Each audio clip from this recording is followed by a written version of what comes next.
안녕하십니까? 이 시간에는 국가 간 상품 교역 서비스에 관해 규정하고 있는 FTA 자유무역 협정에 대해 말하고자 합니다. 그중 1993년 맺은 나프타-NA FTA 북미 다자간 자유무역 협정을 재협상하여 2019년에 미국, 멕시코, 캐나다 협정 USMCA로 다시 탄생시킨 이유와 그 혜택에 대해 살펴보고자 합니다. 본 내용은 최근 미국 시사평론지 포린 어페어지 분석 기사를 참고하였습니다. 1. 미국 하원 USMCA 승인으로 70년 자유무역 철학을 뒤집다. 2019년 12월 미국 하원은 역사상 가장 가혹한 정치적 환경 속에서 수십 년 만에 가장 중요한 투표를 진행하였습니다.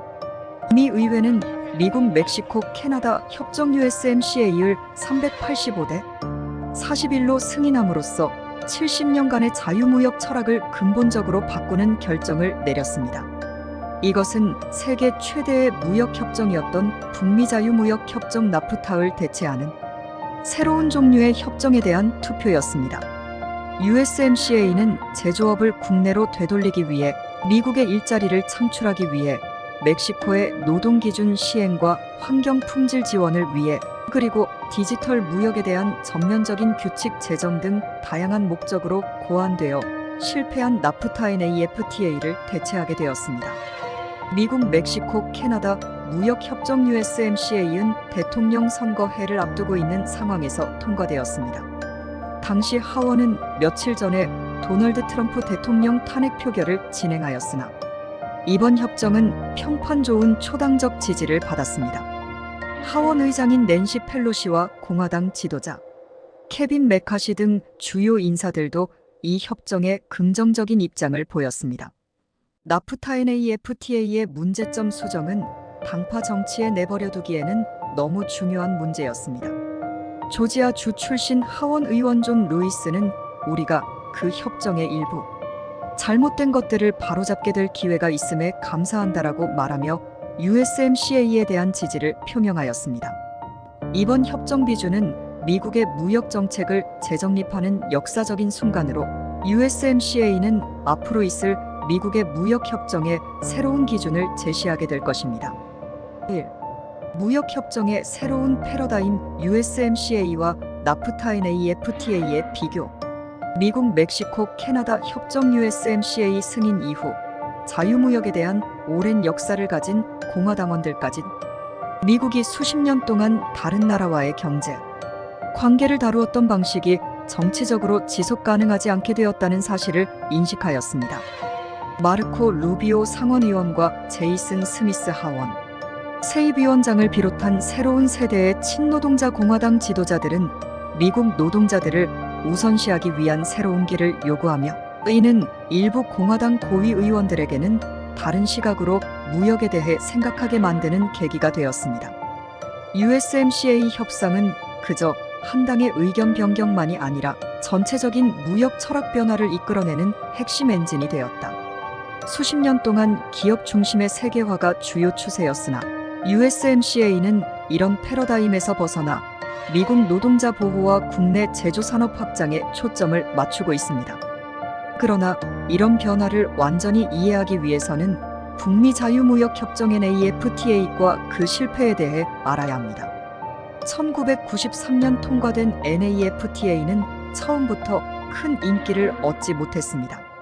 당시 하원 표결 투표에서 234대 200으로 격전을 벌여야 했으며 국민 간 지지율도 반반이라 할 수 있을 정도였습니다. 나프타-NA FTA가 몇몇 생산 부문에 긍정적인 영향을 주긴 했지만 전반적으로 볼 때 그 거래가 미국과 그 근로자들에게 유익하지 않았다는 것은 명확했습니다. 나프타-NA FTA의 가장 큰 문제점 중 하나는 다국적 기업들이 이윤을 늘리기 위해 저비용 노동력과 규제가 허술한 멕시코로 공장을 이전하는 것이 쉬워졌다는 점이었습니다. 그 결과 NAFTA 통과 후 몇 년 동안 미국은 400만 개가 넘는 제조업 일자리를 잃게 되었습니다. 무역 수지도 개선되지 않았으며 1993년에 미국은 멕시코와의 상품 및 서비스 무역에서 75억 달러의 흑자를 보였지만 2017년에는 거꾸로 194억 달러의 적자를 기록하였다. 이런 실패를 바탕으로 USMCA 협정은 나아가야 할 방향을 제시하고 있습니다. 수십 년간 주류였던 세계화와 자유무역 철학을 버리고 그 대신 국내 노동자 보호와 제조산업 확장에 집중하는 새로운 길을 제시하는 것입니다. 이것은 우리가 어떻게 전 세계적으로 경제관계를 구축해 나갈 것인지에 대한 패러다임 변화를 의미합니다. 나프타-NAFTA의 시대적 실패와 그 이후의 변화. 북미 자유무역 협정 NAFTA 2017년까지 절망적으로 구식이 된 것은 불행한 현실입니다. 이 협정의 주요 문제는 자동차 산업에 근원을 두고 있었다. 오랜 동안 외국의 자동차 회사들은 멕시코에서 제조하여 미국에서 판매하는 방식을 선택하였고 부품 공급자들 역시 이를 따르게 되었다. 자동차 회사들은 멕시코의 노동법을 활용해 진정한 노동조합 조직을 억제하였다. 클린턴 행정부는 협정 발효 후 얼마 지나지 않아 양국 임금이 수렴할 것으로 예상하였으나 실상은 그 반대였다.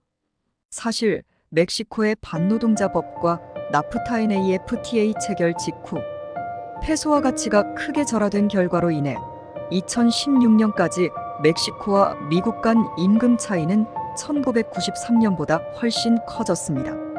나프타-NAFTA가 최초 발효되었을 때부터 이미 미국 근로자들에게 비호감적인 협정으로 여겨졌던 것은 사실이며 그것은 인터넷 발명 이전에 협상되어 디지털 무역에 대한 어떠한 내용도 포함하지 않았었습니다. 게다가 실행 가능한 환경 및 노동 규칙도 없어서 초안 작성 당시 이미 부실이 예고됐었습니다. 특히 자동차 산업 관련 조항들은 1993년에 이르러서는 북미 나프타국 원산지 지역을 단일화함에 따라 모든 자동차 부품을 북미에서 제작된 것으로 간주하여 많은 외국 부품들이 면세 처리를 위한 자격을 얻게 되었다. 2008년 대선 때 버락 오바마와 힐러리 클린턴 둘 다 이 협정을 재협상하거나 종료하겠다고 약속했으나 오바마 대통령이 되어서는 그런 조치를 취하지 않았습니다. 따라서 2017년에는 미국인의 46%가 NAFTA가 미국 경제에 부정적인 영향을 미쳤다고 생각했고 단지 30%만이 나프타-NAFTA를 지지하였다. 결국 NAFTA와 관련된 이런 문제들은 2016년 도널드 트럼프의 승리에 기여한 요소였던 것으로 보여집니다. 결국 무역 정책의 새로운 패러다임을 만들어내기 위한 충분한 근거를 제공하였으며 그 결과 USMCA와 같은 새로운 형태의 협정이 탄생할 수 있었습니다. 3. USMCA 미국의 새로운 최고 무역 파트너 멕시코와 캐나다. 북미 자유무역 협정 NAFTA의 인기가 급감한 주요 원인 중 하나는 멕시코의 반노동자적 노동법이며 이로 인해 멕시코 임금이 낮고 정체된 상태였다. 이러한 문제를 해결하기 위해 북미 협정 USMCA는 가장 포괄적이고 고수준의 노동 조항을 도입하였다. 모든 서명 국가, 특히 멕시코는 노동 대표권, 단체 협상 및 근로자를 위한 절차적 공정성을 보장해야 했다. 이러한 약속은 협정에 따라 강제될 수 있으며 신속 대응 메커니즘은 어떤 불공정한 행위에도 신속하게 대응하도록 설계되어 있다. 이는 전례 없는 조치로서 미국 무역 대표부 USTR은 이미 몇 가지 성공적인 사례를 창출하여 멕시코와 미국의 노동자 모두에게 승리를 안겼습니다. 환경 문제 역시 USMCA에서 크게 강조되었다. 선박오염 제한, 불법 어업 및 야생동물 밀매 방지 등을 약속하는 것으로 모든 무역 협정 중 가장 강하고 포괄적인 환경 의무가 포함되어 있습니다. 나프타-NAFTA와 달리 USMCA는 이러한 의무를 핵심 요소로 설정하고 분쟁 해결 절차를 통해 엄격히 집행할 수 있도록 하였다. 더욱이 나프타-NAFTA 시대와 비교하여 비추어 볼 때 디지털 경제에 대한 의식은 크게 변화하였다. USMCA에서는 디지털 거래 관세 금지, 데이터 교류 보장, 전자 인증 채택 장려, 사이버 보안 협력 보장 등을 포함하는 디지털 무역에 관한 획기적 인장을 제공하고 있다. 결국 멕시코와 캐나다는 이제 중국을 능가하여 미국의 최고 무역 파트너가 되었습니다. 이는 USMCA가 낮은 임금, 환경 문제, 그리고 디지털 경제에 대한 대응 등 NAFTA의 결함을 개선하면서 가져온 결과로 볼 수 있으며, 이러한 변화를 통해 USMCA는 북미 경제의 성장과 발전을 위한 새로운 길을 제시하였습니다. 4. 미국, 멕시코, 캐나다 협정. USMCA 미국의 무역 협정에 대한 새로운 접근. 나프타 NAFTA를 통과시키기 위해 양당 지도부가 많은 노력을 기울였던 것처럼 USMCA는 그 자체로 중요한 변화를 가져왔다. 이 협정은 투자자 마이너스 국가 분쟁, 해결 요구 사항을 제거함으로써 나프타 NAFTA에서 발생한 문제를 해결하였다. 이 요구 사항은 기업이 국가를 중재해서 고소할 수 있게 하여 선출되지 않은 외국 중재인이 미국에 새로운 의무와 책임을 부과하는 권한을 가질 수 있게 만들었다. USMCA는 또한 어떤 무역 협정보다도 처음으로 비시장 국가의 관행을 직접 다루고 있다. 국유 기업의 정의 확대, 외국 부패 척결 위한 북미 간 협력 강화, 탈세에 대한 추가적인 조정 요구 등이 포함되어 있다. 가장 주목할 만한 점은 USMCA가 북미 세계국 중 어떤 하나 국가가 중국과 자유무역 협정을 체결하면 다른 나라들이 USMCA에서 탈퇴할 수 있게 하는 조항을 포함하고 있다는 것이다. USMCA는 제조업계를 넘어서서도 큰 영향력을 발휘한다. 이 협정은 캐나다 시장에 대해 전례 없는 접근성을 제공하여 미국 낙농업계에 유리하게 작용하며 밀 등 여러 농산물 분야에서 캐나다 보호주의 정책 금지 등 다양한 문제들에 대해 해결 방안을 마련하였다. 매우 주목할 만한 점으로 USMCA는 일몰 조항을 포함하는 최초의 주요 무역 협정이라는 점이 있다. 이 조항은 6년마다 재검토되어야 하며, 만약 어떤 회원국이 현재 상태에 만족하지 않는다면 협정 수정을 주장할 수 있다. 만약 합의가 여기에서도 이루어지지 않으면 10년 후에 자동으로 협정은 종료된다. 결국 USMCA 협정은 미국으로 하여금 허점이 많고 경제 변화에 반응하지 못하며 노동자들에게 불공평한 협정을 따르는 것을 방지하도록 설계되었다. 이러한 점들은 미국, 멕시코, 캐나다 협정 USMCA, 나프타, NAFTA의 문제점을 개선하고 미국의 무역 전략을 새롭게 정립하는 중요한 발판임을 보여줍니다. 5. USMCA 미국, 멕시코, 캐나다 협정의 성공 스토리. 북미 경제 번영을 위한 새로운 동력. 미국, 멕시코, 캐나다 북미 자유무역 협정 USMCA 2020년 7월 1일 발효된 지 얼마 되지 않았지만 이미 브루킹스 연구소는 USMCA 미국, 멕시코, 캐나다 협정이 북미 전역의 번영을 강화하기 위해 강력한 출발을 하고 있다는 평가를 내렸다. 2020년 기준으로 북미 무역의 총 가치는 약 1조 5천억 달러에 이르렀으며, 교역에서 멕시코와 캐나다는 중국을 능가하여 미국의 최고 무역 파트너로 자리매김하였다. 이 세 국가는 현재 세계 GDP의 약 3분의 1을 차지하며 이들 국가 간 무역은 약 950만 개의 일자리를 창출하고 있다. 투자 관련 결과 역시 인상적이다. USMCA 시행 이후 멕시코와 캐나다에 대한 자본 투자는 거의 배가량 증가하여 현재 약 290억 달러에 이르렀으며, 그 결과로 멕시코와 캐나다에 대한 미국 수출은 같은 기간 동안 약 45% 증가하였다. 특히 주목할 만한 점은 USMCA 미국, 멕시코, 캐나다 협정에서 비롯된 원산지 규정 변경으로 인해 자동차 부품 및 차량 제조 분야에서 수천 개의 신규 일자리를 창출하였습니다. 또 다른 중요한 변화로 제조업 투자 급증이 있습니다. 지난해 제조업 투자는 지난 10년 동안 평균보다 거의 3배, 많은 달러일 800억 USD를 초과할 것으로 예상되어 있습니다. 여기서 중요한 점은 많은 자동차 회사 임원들이 USMCA 미국, 멕시코, 캐나다 협정으로 말미암아 차세대 전기 자동차를 중국이 아닌 북미 지역에 건설하도록 결정하는 주요 요인이라고 말했다는 것입니다. 결론적으로 USMCA는 미국이 글로벌 적대국에 대한 의존도를 줄이고 중요한 이웃 국가의 번영에 기여하는 등 미국의 무역 및 투자 환경을 개선하는 데 커다란 역할을 하고 있다. 이러한 성과들은 USMCA 미국, 멕시코, 캐나다 협정이 성공적인 출발을 하였음을 보여주며 앞으로도 북미 경제의 번영을 위해 계속 발전해 나갈 것으로 기대됩니다. 6. USMCA 미국, 멕시코, 캐나다 협정과 미래의 무역 정책 다음 단계로 나아가기.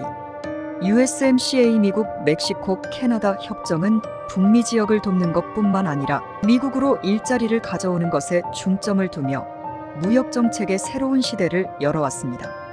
이 협정은 노동자 중심의 접근법을 채택하고 있으며 이러한 접근법은 앞으로 체결될 모든 무역 협정의 핵심이 되어야 합니다. 그러나 북미 지역에서 해결해야 할 여전한 문제들이 남아 있습니다. 특히 에너지 부문 국유화와 유전자 변형, 옥수수 수입 처리 등과 같은 문제에 대해 캐나다와 멕시코의 관행이 USMCA 미국, 멕시코, 캐나다 협정 패널보다 우선적으로 사례 제기하는 것에 대해 미국은 보다 적극적인 태도를 가져야 합니다. 또한 중국 상품의 수입을 막기 위한 새로운 도구를 만들어야 하는 필요성도 있습니다. 최근 몇 년간 멕시코로부터 중국산 수입이 증가하였고 이 제품의 대부분은 중국산 제품을 북미 시장에 판매하기 위한 것이라는 점을 주목할 필요가 있습니다. 그 외에도 자동차 원산지 규정 변경으로 인해 발생하는 문제점들도 시정되어야 합니다. 2022년 USMCA 미국, 멕시코, 캐나다 협정 패널에서 결정된 자동차 원산지 규칙 변경 사항은 중국산 자동차 부품이 북미 시장에 대량 유입될 가능성을 키워주었습니다. NAFTA 나프타가 과거에 미국인들에게 나쁜 협정이었던 것처럼 USMCA 미국, 멕시코, 캐나다 협정 역시 완벽하지 않지만 그것은 북미 경제 번영과 공공이익 추구라는 공동 목표를 향해 전진하는 시작점일 뿐입니다. 트럼프 행정부에서 USTR 무역 대표부 대표를 지낸 로버트 라이트하이저는 트럼프 정부는 북미 자유무역 협정 NAFTA 재협상과 USMCA 미국, 멕시코, 캐나다 협정의 통과라는 중요한 성과를 이루어냈고 이것은 공화당과 민주당이 역사적인 잘못을 바로잡고 미국 시민들을 돕기 위해 협력할 수 있는 모범 사례를 제공하였다고 밝혔다. 미래의 무역 정책에서는 당사국 간 치열한 이해관계가 지속적으로 협정을 훼손하려 할 것이라는 점을 꾸준히 염두에 두어야 하며 미국도 마찬가지로 새로운 방향으로 개선해 나가는데 주목해야 할 것이다. 이상은 미국 신문 사설 TV에서 전해드렸습니다. 시청해주셔서 감사합니다.